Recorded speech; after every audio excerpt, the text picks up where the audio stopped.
Hello, good morning সবাইকে। চলে এসেছি নতুন একটা রেসিপি নিয়ে। আজ বানাবো তেতো করলা।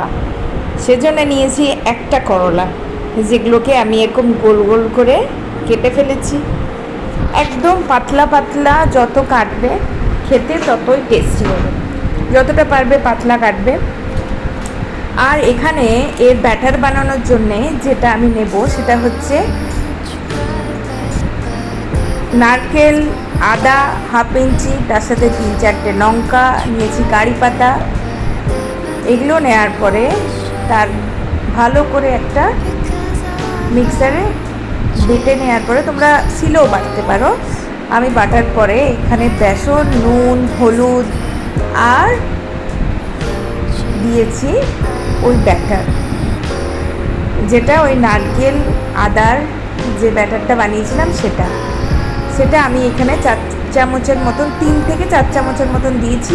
আর বেসন দিয়েছি এখানে 2 চামচ।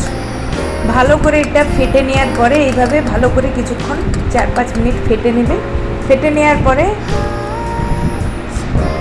ওই করলাগুলোকে ওই ব্যাটারের মধ্যে ভালো করে স্নান করিয়ে আর তেলের মধ্যে ছেড়ে দিতে হবে।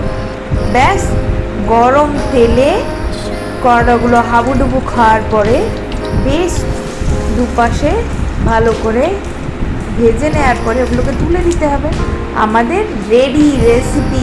ভালো লেগে থাকলে লাইক, শেয়ার, সাবস্ক্রাইব আর পেজটাকে ফলো করতে ভুলো না। টাটা সবাইকে।